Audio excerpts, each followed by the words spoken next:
Mitra bisnis pemirsa, Apple kembali meluncurkan perangkat canggihnya yakni iPhone Special Edition dan iPad Pro. Rilisnya berbagai perangkat ini diharapkan tetap mampu menjaga momentum perusahaan. iPhone Special Edition atau iPhone SE ini merupakan peningkatan dari iPhone 5S yang dirilis pada 2013 silam.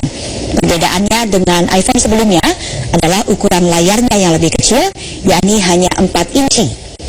iPhone SE ini dilengkapi dengan iOS 9.3, kamera 12 megapiksel dan kapasitas RAM 2 GB.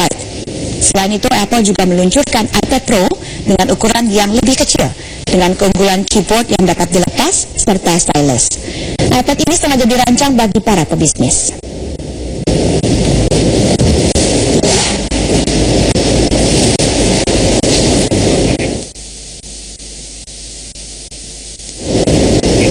Informasi lain, pemirsa, berkebun di lahan sempit dengan beragam jenis tanaman rasanya adalah hal yang tidak mungkin. Namun di Semarang, Jawa Tengah, lahan sempit disulap menjadi lahan produktif yang meraup untung hingga puluhan juta rupiah.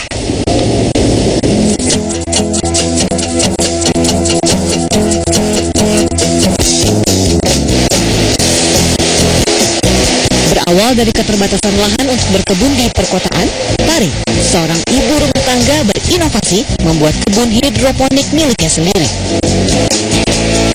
Meski hanya memiliki lahan 7 kali 6 meter saja, kebun hidroponik yang berada di kawasan Gedawang, Semarang, Jawa Tengah ini mampu menghasilkan beragam jenis sayuran seperti sawi, selada, brokoli, kangkung, serta buah-buahan. Selain itu, dari kebun kecilnya ini Tari mampu meraup 35 juta rupiah dalam sekali panen. Dan setelah dipikir-pikir, tanaman ini sangat menjanjikan karena mengingat sekarang itu sangat sulit kita mendapatkan sayur sehat. Jadi kita lebih menekankan untuk tanam ini yang bisa untuk bisnis, istilahnya gitu, hobi yang nantinya selain jadi hobi juga jadi sebuah peluang usaha. Jadinya tanaman di sini sekitar hampir 7.000 tanaman. 7.000 tanaman itu setiap bulan kita bisa panen. Setiap bulan dengan asumsi satu tanaman kita bisa jual senilai misalnya 5.000. Jadi 7.000 kali 5.000 itu sudah 35 juta dipotong. Hingga kini pun banyak pengunjung yang datang ke perkebunan mini ini untuk belajar menanam dan berkebun tanaman organik dengan teknik hidroponik. Dari Semarang, Jawa Tengah, Ardiansyah, Metro TV. Pemirsa, pipa yang membawa gas alam rentan terhadap kebocoran dan bisa menimbulkan kerugian besar bagi perusahaan gas serta ikut berkontribusi terhadap pemanasan global. Hal tersebut membuat perusahaan Amerika mengembangkan penggunaan pesawat tanpa awak atau drone untuk mendeteksi kebocoran gas secara lebih mudah dan akurat. Berikut kita ikuti laporan Helmi Yohanes dari VOA di Washington DC. Sekitar 2 juta kilometer jalur pipa mengantar gas alam dari ratusan ribu sumur ke konsumen di Amerika Serikat.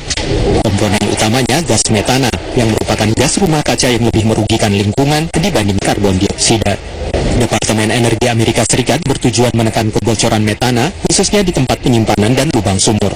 Kebocoran biasanya dicari dengan detektor genggam. The tool that's used in the industry routinely is just used for leak surveying to locate the leaks. Menggabungkan teknologi laser inframerah dengan drone, Physical Sciences Incorporated tengah mengembangkan pemantau kebocoran. The drone sits in this platform and serves as a continuous monitor. When it detects a leak from whatever it's monitoring, the drone takes off autonomously, surveys around, measures how much is leaking, and locates where the leak is coming from. Drone ini masih dalam tahap uji coba dan baru mampu memantau wilayah 100 meter persegi. Namun tengah dikembangkan konfigurasinya guna memantau wilayah yang lebih luas. For wellheads, we're envisioning a platform, perhaps one at every wellhead, and there could be many thousands of those. For other applications, we may have transportable platforms so that we allow the vehicle to go from one spot to another. Harga operasionalnya sekitar $3.000 per bulan, termasuk pemasangan dan pemeliharaan. Kebocoran gas bisa menimbulkan kerugian besar seperti bocornya gas di California Selatan pada akhir tahun lalu yang dianggap terbesar dalam sejarah Amerika, sehingga mengakibatkan perusahaan Sempra Energy harus menanggung $300 juta lebih untuk berbagai biaya, termasuk untuk menambal kebocoran, relokasi warga, dan ongkos hilangnya gas. Dari Washington, saya Helmi Yohanes dan tim VOA. Kini kita kembali ke Metro TV Jakarta. Informasi tadi sekaligus menutup perjumpaan kita dalam Metro Bisnis kali ini. Mewakili teman-teman yang bertugas, saya Rike Karolin. Terima kasih telah menyaksikan Metro Bisnis. Kami kembali besok di waktu yang sama. Sampai jumpa.